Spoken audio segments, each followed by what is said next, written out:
सुप्रभात सुप्रभात प्यारे बच्चों, सुप्रभात। तो प्यारे बच्चों, आपको पता है ना हमें धूप कौन देता है? सूरज। तो यही सूरज हमें किस तरह से धूप देता है? सिर्फ धूप ही नहीं तो सतरंगी धूप किस तरह से देता है? ये सतरंगी वाली धूप अपने हिंदी मधुकलश में आज हमें देखनी है। आखिरकार सतरंगी धूप कैसी है? सतरंगी धूप किस तरह से हमें प्रदान की जा रही है, इसका वर्णन हमें सतरंगी धूप इस अपने मधुकलश की चौथी कविता में देखना है।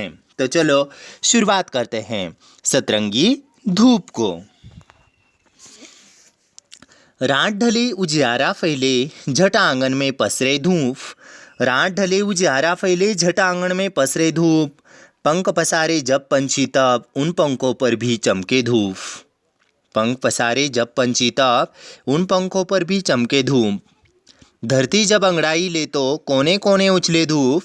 पर्वत की चोटी पर फिसले झरनों पर मुस्काए धूप। मोरों के पंखों पर चमके सतरंगी बन जाए धूप। गर्मी में आंखें दिखलाए भीतर हमें भगाए धूप। सर्दी बेदर्दी जब आए सहमी सहमी आए धूप। देखो, रात ढले उजियारा फैले, यानी यहाँ पर कवि कहते हैं रात ढलने के बाद जब उजाला फैलता है, प्रकाश फैलता है, तो हमारे आंगन में मानो धूप फैल जाती है। पंख पसारे जब पंछी तब उन पंखों पर चमके धूप। और जैसे ही पंछी अपने पंख पसारते हैं ना, तो उन पंखों पर धूप नजर आती हैं। धरती ने जब अंगड़ाई ले तो कोने कोने उछले धूप। और धरती जब जाग जाती है, जिस तरह हम नींद से उठकर अंगड़ाई लेते हैं, उसी तरह धरती जागती है तो सभी तरफ धूप फैल जाती है। पर्वत की चोटी पर फिसले झरनों पर मुस्काए धूप। पर्वत की चोटी पर हमें धूप नजर आती है और बहते हुए झरनों के जल पर हमें धूप की चित्र नजर आता है। मोरों के पंखों पर चमके सतरंगी बन जाए धूप। ऐसे मोरों के पंखों पर चमकने वाली ये सतरंगी धूप है। गर्मी में आंखें दिखलाए, गर्मी का जब मौसम होता है ना, तब हमें धूप नहीं चाहिए, ऐसे लगता है। भीतर हमें भगाए धूप, गर्मी के मौसम में हम भीतर भाग जाते हैं।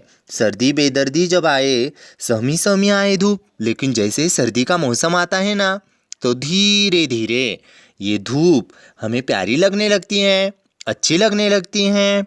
अगले पन्ने पर देखिएगा जरा। जब बसंत की बजे ढफलियाँ गुनगुन करती आई धूप। शरद ऋतु की बनी सहेली कितनी प्यारी लागे धूप। यानी बसंत ऋतु का जब आगमन होता है तो धूप गनगन गुनगुन ऐसी करते आती हैं। और शरद ऋतु में मानो धूप सहेली बन जाती है। यही धूप छमछम करती बरखा के संग सतरंगी बन जाए धूप। बरखा रानी के साथ छमछम छमछम करती हुई ये सतरंगी धूप नजर आती हैं। सागर की चंचल लहरों पर ठुमक ठुमक कर उतरे धूप।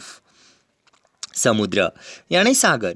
अब सागर का जल किस तरह रहता है, इसकी लहरें किस तरह रहती है, इसका चित्र तो आपने देखा होगा ना। ठीक उसी तरह इन सागर की लहरों पर ठुमक ठुमक कर चलने वाली ये धूप होती हैं। सरसों के पीले फूलों पर सोन जूही सी लागे धूप। यानी सरसों के जो फूल होते हैं, सरसों के फूल कौन से रंग के होते हैं? पीले। इन सरसों के पीले फूलों पर सोन जूही सी लागे धूप। सोन जूही का जो फूल होता है ना, उसी तरह ये धूप हमें नजर आ रही है। पेड़ों के पत्ते से लुक छुक आँख मिचौनी खेले धूप। बचपन में हम लुका छुपी का खेल खेलते थे ना, ठीक उसी तरह पेड़ों के पत्ते से लुका छुपी का खेल खेलने वाली, आँख मिचौनी करने वाली ये सुंदर सतरंगी धूप है। श्रमिकों के माथे पर चमचम मोती बनकर दमके धूप। यानी अपने महान भारतीय संस्कृति में अपना भारत कृषकों का देश है, किसानों का देश है। तो ऐसे महान भारत देश में मेहनत करने वाला किसान किस तरह श्रमिक मेहनत करता है और उसके माथे पर ये धूप की बूंदें, जो श्रम की बूंदें जो है चमचम करते मोती बनकर दमकने वाले ये धूप की ही किरणों में हमें नजर आते हैं कि मेरा किसान किस तरह मेहनत कर रहा है धरती पर जीवन देने को। सतरंगी बन जाए धूप, यानी विचार कीजिए, अगर धूप नहीं रही तो हमारा क्या होगा। धूप के कारण सभी पृथ्वी हरी भरी है, धूप के कारण सभी ओर हरियाली है। ऐसे धूप का सुंदर महत्व। अगर धूप नहीं होती तो प्रकाश ही नहीं, प्रकाश नहीं तो सिर्फ मानव ही नहीं, पशु पंछियों को कितनी परेशानियां उठानी पड़ेगी।